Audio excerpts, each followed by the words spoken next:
You're in a normal conversation when suddenly, without warning, an overwhelming wave of emotion crashes over you. It could be intense shame, it could be anxiety, it could be inexplicable rage that seems just completely out of proportion to what's happening. Your heart is racing, your thoughts are spiraling, and you feel like you're drowning in emotion, but you have no idea why. If this experience sounds familiar, you might be experiencing emotional flashbacks. One of, in my opinion, the most confusing and least understood symptoms of childhood trauma. And before you start thinking that you're too sensitive or overreacting, you're not. Your nervous system is actually working exactly as it should, just with some outdated software that we're going to help you update. By the end of this video, you're going to have 4 game-changing things. First, you're going to have a very clear understanding of what emotional flashbacks actually are and why they happen. No psychology degree required. Second, the ability to identify the 7 most common triggers so you can spot them coming like a weather forecast for your nervous system. Third,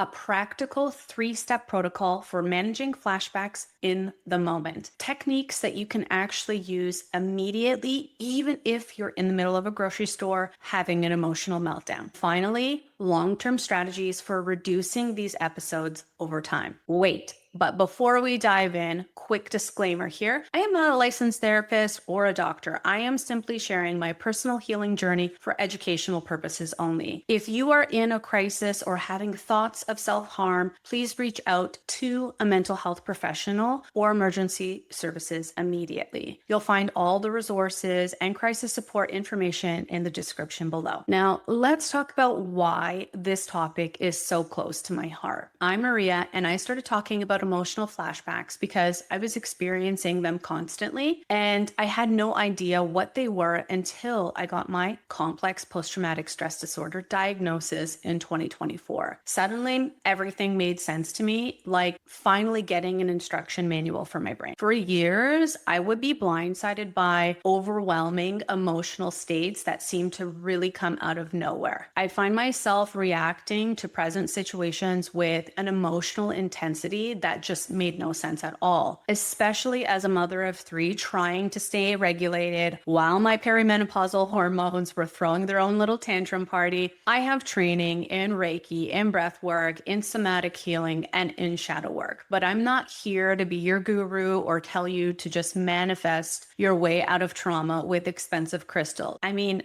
I can barely keep my plants alive. You really don't want me as your spiritual guide. I'm here as your loving forward friend who's figuring it out in real time and wants to share what's actually working. Because here's the thing, healing doesn't always have to be heavy and hard. Sometimes it's just about understanding what's happening in your body and responding with kindness instead of judgment. Here's what most people misunderstand about emotional flashbacks. Many trauma survivors experience them regularly without ever recognizing what they actually are. It's like having a smoke alarm that goes off every time that you make toast, but nobody ever told you that's not normal. When you grow up in an environment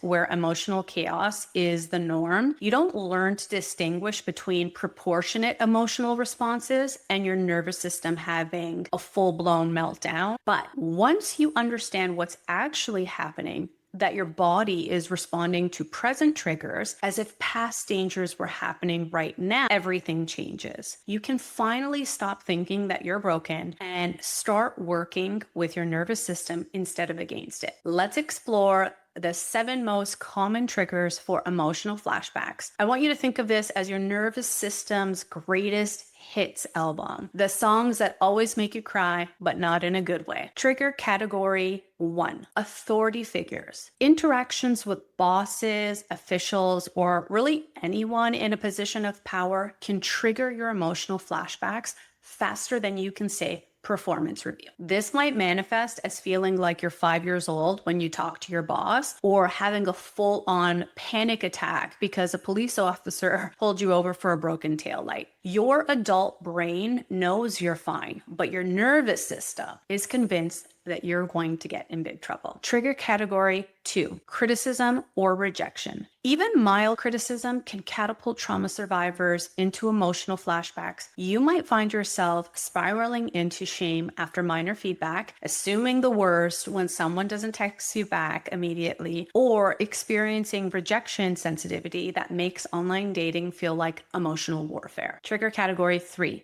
conflict and tension. Many trauma survivors are like emotional weather stations. We can sense tension in a room before anyone else even notices the storm clouds gathering. This trigger might cause you to become the family peacekeeper, dissociate during arguments, or experience fight, flight, freeze responses during normal disagreements. You know, like when your partner asks you what's wrong, and then suddenly you're convinced that your relationship is end. Trigger category 4, feeling trapped and without any options. Situations where you feel cornered can trigger powerful emotional flashbacks. And I'm not just talking about being stuck in an elevator, though that definitely counts. This might happen in crowded spaces, during high pressure decisions, or in relationships where you feel obligated. Your response might seem extreme to others, but it makes perfect sense when you understand that your nervous system is screaming, escape route needed. Category 5, abandonment or disconnection cues. For trauma survivors, signs of potential abandonment can trigger flashbacks faster than my plants die when I forget to water them, which, let's be honest, happens more than I'd like to admit. This might include delayed responses to messages, canceled plans, or even subtle changes in tone that others might not notice. Your abandonment radar is so finely tuned, it could probably detect emotional withdrawal from space. Trigger category 6, boundary violations. When someone crosses your boundaries, even in seemingly minor ways, it can trigger emotional flashbacks to the times where your boundaries were grossly and severely violated. This could be someone borrowing something without asking, interrupting you repeatedly, or dismissing your feelings, or not respecting your time. These are things that might seem small to others, but they feel like emotional trespassing to trauma survivors. Trigger category 7, internal states. Sometimes the triggers aren't external at all. Certain bodily sensations, thoughts, or emotions can trigger flashbacks all by themselves. It's like your nervous system has its own internal DJ playing all the trauma hits. This might include feeling physically vulnerable when tired or sick, having certain thought patterns that cascade into flashbacks, or experiencing one emotion that quickly snowballs into an overwhelming emotional avalanche. Understanding your personal triggers is like having a weather app for your nervous system. When you see storm clouds coming, you can't control the weather, but you can definitely grab an umbrella when you see the storm clouds coming. Now that we understand common triggers, let's talk about how to recognize when you're in an emotional flashback, because you can't manage what you can't identify. That's like trying to fix a car engine while blindfolded. Emotional flashbacks typically involve 4 categories of symptoms. Think of them as your nervous system's way of sending you a very dramatic text message that says, help, I'm confused about what year it is. First, emotional symptoms. The hallmark of an emotional flashback is emotional intensity that feels completely out of proportion to what's happening, like crying because you can't find matching socks, and suddenly you're sobbing about your entire life. You might experience sudden and overwhelming shame, terror, rage, or despair that seems to come out of nowhere. The emotion often has a primal, all-consuming quality that feels really different from your typical I'm having a bad day emotions. A key indicator is the sense that you've been emotionally hijacked. Like, your rational adult brain got kicked out of the driver's seat and your traumatized inner child just grabbed the steering wheel. Second, physical symptoms. Emotional flashbacks almost always involve the body because trauma lives in our nervous system, not just in our thoughts. You might notice rapid heartbeat, shallow breathing, muscle tension, nausea, dizziness, or feeling hot or cold. Some people experience dissociation, feeling like you're watching yourself from outside of your body, which is your brain's way of saying, this is too much, I'm checking the fuck out. Your body might feel younger or smaller or you might have the physical sensation of being in danger even when you're objectively safe, like sitting in your living room but feeling like you're back in your childhood. Third, cognitive symptoms. During emotional flashbacks, your thinking often becomes as scrambled as my brain before my morning coffee. You might be experiencing racing thoughts, the inability to concentrate, memory problems, or catastrophic thinking. Time distortion is also common. Minutes can feel like hours, or you may lose track of time entirely. You might also be experiencing intrusive thoughts, harsh self-criticism, or thoughts that sound more like someone from your past than your own adult voice. It's like having a very mean roommate living in your head who won't pay rent and won't leave either. Fourth, behavioral symptoms. Emotional flashbacks often drive specific behaviors as your nervous system tries to manage the overwhelming experience. You might find yourself withdrawing, becoming hypervigilant, people pleasing, like your life depends on it, or having difficulty even making the simplest decisions. Some people become aggressive while others freeze like deer in headlights. The key is recognizing that these responses make perfect sense given your history. Your nervous system is trying to protect you using strategies that once kept you safe, even if they're not helpful anymore. Now, let's talk about what to do when you recognize you're in an emotional flashback. I'm going to share with you a 3-step protocol that has really helped me navigate these intense states without completely losing my shit, though I make no promises about maintaining dignity. Step 1, orient to the present moment. When you're in a flashback, your nervous system believes you're in past danger. The first step is to help your brain remember what year it is and that you're not actually 5 years old anymore. Start with the 5, 4, 3, 2, 1 grounding technique. I want you to name 5 things that you can see, 4 things that you can touch, and 3 things that you can hear, 2 things that you can smell, and 1 thing that you can taste. This engages your prefrontal cortex and helps really bring you back to the present moment awareness. You can also try saying out loud, I am Maria, insert your own name. I am 43 years old. I am in my living room right now, and I am fully safe. Even if you don't believe this yet, this helps the brain to start to distinguish between the past and the present. And yes, sometimes I do this while talking to my plants. First of all, they are excellent listeners and they never judge my emotional flashbacks. Step 2, regulate your nervous system. Once you've oriented to the present, focus on calming your activated nervous system. I want you to think of it as giving your internal alarm system a gentle reset. Use the 4-7-8 breathing technique, where you're going to breathe in for 4 counts, hold for 7, and then exhale for 8. I want you to imagine when you're exhaling that you are blowing into a straw. This activates your parasympathetic nervous system and helps you move out of the fight, flight, freeze mode. You can also try bilateral stimulation, which is crossing your arms over your chest and alternately patting your shoulders. It's like that. This helps integrate the left and the right hemispheres of your brain, which is fancy talks for it helps your brain remember how to work as a team. If you're in public and you need something more subtle,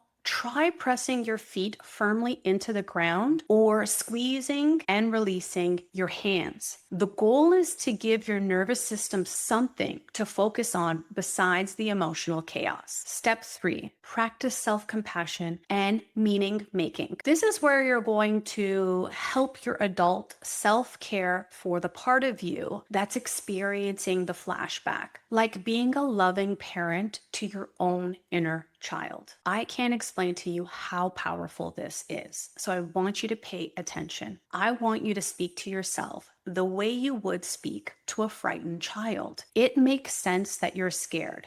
Something reminded you of a time when you weren't safe, but that was then, and this is now. You survived that experience, and you are safe in this moment. Try to identify what might have triggered the flashback. Was it a specific person, situation, or an internal state? Understanding your triggers helps you develop more awareness and potentially prepare for them in the future. Remember that flashbacks are not a sign of weakness or failure. They're evidence that your nervous system is working exactly how it was designed to, trying to protect you from perceived threats. The goal isn't to eliminate flashbacks entirely, but to develop skills to move through them with more ease and with more self-compassion. While this 3-step protocol helps you manage flashbacks in the moment, let's talk about long-term strategies for reducing their frequency and intensity. Think of it as upgrading your nervous system's operating system. First, develop a daily nervous system regulation practice. This might include breath work, this can include meditation, it can include journaling, gentle movement, time in nature. I personally like to spend time like watering my grass and hanging out with my plants. There's something about caring for living things that helps regulate my nervous system, even if I occasionally kill a succulent or two, which is kind of wild because you literally don't have to water them a whole lot. The goal is to keep your baseline nervous system activation lower, so you're less likely to be triggered into flashbacks. It's like keeping your emotional thermostat at a comfortable temperature instead of constantly swinging between hot and cold. And if you are like me in the middle of perimenopause, you will know exactly what it feels like to swing between hot and cold. Second, work on identifying and healing your specific trauma triggers. This often requires professional support. Trauma-informed therapy can help you process the underlying experiences that create flashback responses. Modalities like EMDR, somatic experiencing, or internal family systems can be particularly helpful for emotional flashback work. And no, this doesn't mean that you have to relive every traumatic experience in excruciating detail. Good trauma therapy helps you heal without re-traumatizing yourself. Third, practice building emotional tolerance gradually. Start by noticing and naming emotions when they are at a manageable level. The more familiar you become with your emotional landscape, the better you will be able to distinguish between proportionate responses and flashbacks. Learning to recognize and manage emotional flashbacks is a skill that develops over time. I want you to be patient with yourself as you practice these techniques. You're literally rewiring patterns that have been in place for years. Start by simply noticing when you might be in a flashback. You do not have to do anything about it at first. Just the awareness that this might be a flashback can begin to create some space between you and the overwhelming emotion. One of the things that I did was keep a flashback journal. This is really helpful because you get to notice what triggers, what symptoms you experience, and what techniques help you feel more regulated. This information will help you develop a personalized approach to flashback management. Remember that flashbacks often contain important information about your needs and boundaries.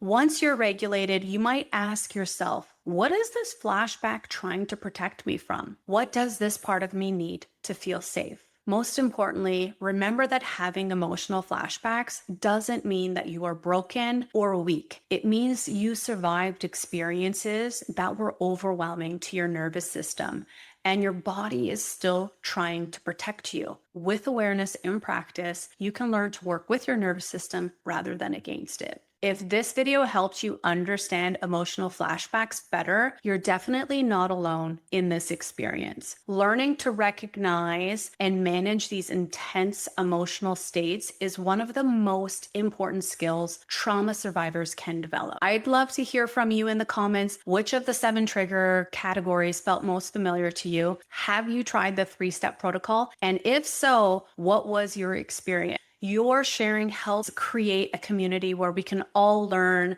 and support each other. And trust me, we're all figuring this out together. If you're ready to dive deeper into trauma healing and nervous system regulation, make sure to subscribe and hit the notification bell. We're building a community of people who are committed to understanding and healing their trauma responses without the toxic positivity bullshit. For more practical tools, check out my videos on the 90-second nervous system reset, and breaking the codependency cycle. All the techniques I mentioned today, plus additional resources and crisis support information, are linked in the description below. Remember, your emotional responses make sense given your history.